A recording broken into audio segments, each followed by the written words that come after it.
अस्सलाम वालेकुम friends. Japan airline का एक जहाज बोइंग 747 12 अगस्त 1985 को वो जहाज टोक्यो से उड़ान भरता है और उस जहाज को 1 घंटे में ओसाका तक पहुंचना होता है। जहाज की उड़ान के 10 मिनट के बाद पायलट को महसूस होता है कि वो जहाज का कंट्रोल खो बैठा है। वो जहाज जिसको 24,000 फीट की बुलंदी पर उड़ना था, वो नीचे आकर 9,800 फीट की बुलंदी पर उड़ना शुरू करता है और वो नतीजतन किसी पहाड़ से टकरा कर तबाह हो जाता है। नतीजतन 500 से ज्यादा पैसेंजर्स की डेथ हो जाती है। असल में इन जहाज की ऊंचाई इसीलिए ही होती है ताकि वो किसी इमारत या किसी पहाड़ से टकरा कर तबाह ना हो जाए। ये जहाज जिसको 24,000 फीट की बुलंदी पर उड़ना था, वो नीचे 9,800 फीट की बुलंदी पर उड़ने लगा तो नतीजा ये हुआ कि वो पहाड़ से टकराया और तबाह हो गया। यही मामला इंसानी जिंदगी के साथ है। इंसान फिक्र ख्याल के हिसाब से जितना ऊपर और जितना बेहतर सोचेंगे उतना टकराव का खतरा कम होगा।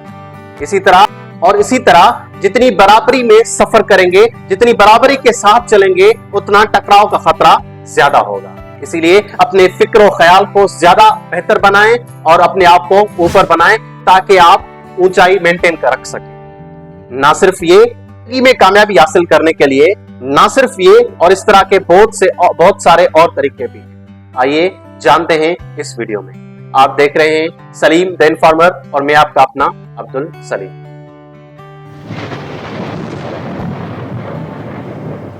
आइए जानते हैं जिंदगी में कामयाबी हासिल करने के लिए और क्या तरीके हो सकते हैं। नंबर 1 पर जो चीज आती है उसे हम कहते हैं कि मसले और मकसद में फर्क करना।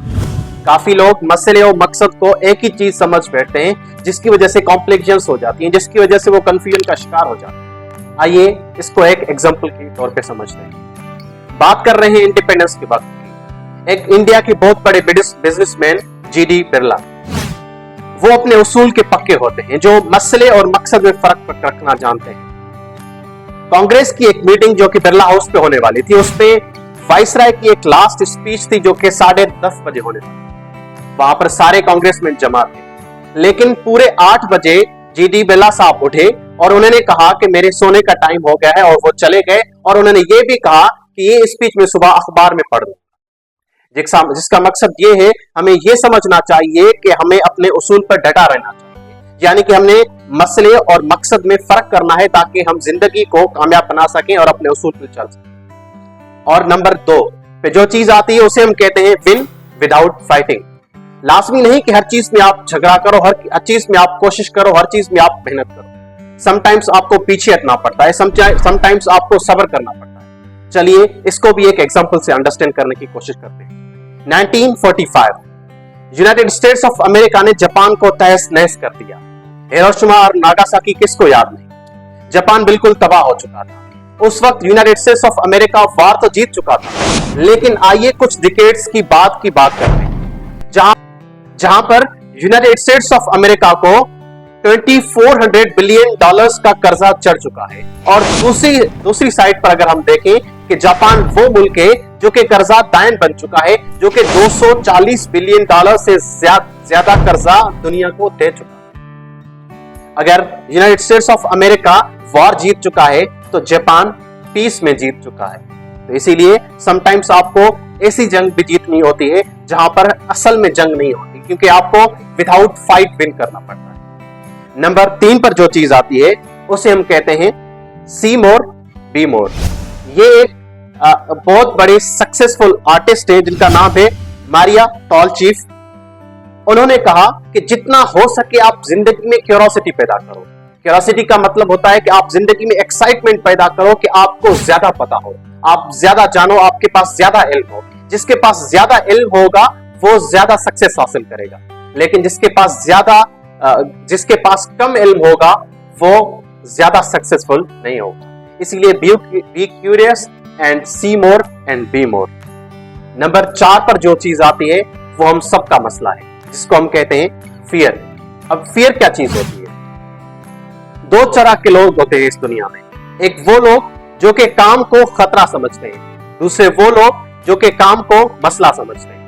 जो काम को खतरा समझते हैं वो ये तय कर लेते हैं कि ये एक खतरा है, यानी कि एक फियर का एलिमेंट उनके हार्ट में, उनके माइंड में फिक्स हो जाता है। दूसरी साइड पर वो लोग जो कि फियर को एक मसला समझ बैठते हैं, वो कोशिश करते हैं कि वो उसका सोल्यूशन फाइंड कर सके। इसका मतलब ये होता है कि वो लोग जो दूसरे लोग हैं जो कि उसको किसी भी काम को मसला समझ रहे हैं और वो उसका सोल्यूशन भी फाइंड कर रहे हैं, वो ज्यादा कामयाब रहेंगे बजाय उनके वो जो उसको खतरा समझ रहे हैं। क्योंकि जो खतरा समझ लेंगे वो फियर का शिकार हो जाएंगे। और नंबर 5 पर जो चीज आती है उसे हम कहते हैं कि life is not the bed of roses. आपको कोशिश करनी पड़ती है, आपको मेहनत करनी पड़ती है, आपको एफर्ट्स करने पड़ते हैं, आपको स्ट्रगल करनी पड़ती है। अगर आप ये सोचते हैं कि आपको घर बैठे सब कुछ हासिल हो सकता है तो ये आपकी एक बहुत बड़ी गलतफहमी है। आपको घर नहीं बैठना पड़ेगा, आपको उठना पड़ेगा, आपको मेहनत करनी पड़ेगी। जितनी ज्यादा आप स्ट्रगल करेंगे उतना ज्यादा आपको आसान होगा टारगेट को अचीव करना। जितनी भी बड़ी एग्जांपल्स आप ले लें, सब के सब जितने भी पर्सनालिटीज हैं सब ने स्ट्रगल किए, उसके बाद उन्होंने अचीवमेंट। और आखिरी चीज जो कि एक बहुत इंपॉर्टेंट है उसको हम कहते हैं शुक्रगुजारी। यानी कि आप जिस भी हाल में हो, जिस भी आप प्रेजेंट में हो, उसमें आप थैंकफुल रहो। आप ये फील करो कि आपके पास सलाहियत है, आप कर सकते हो, आप इसी हालत में भी खुश हो और आप जो आगे हासिल करोगे उसमें भी खुश रहोगे। आप एफर्ट करते रहो, आप शुक्रगुजारी करते रहो। इसके साथ साथ मैं आपकी इजाजत चाहूंगा। ना सिर्फ ये, आपको बहुत सारे इससे ज्यादा भी सक्सेस के तरीके मिल सकते हैं। आप किताबों से हासिल कर सकते हैं, वीडियो से हासिल कर सकते हैं और मेरे चैनल को सब्सक्राइब कीजिएगा। Thank you very much. खुदा हाफिज।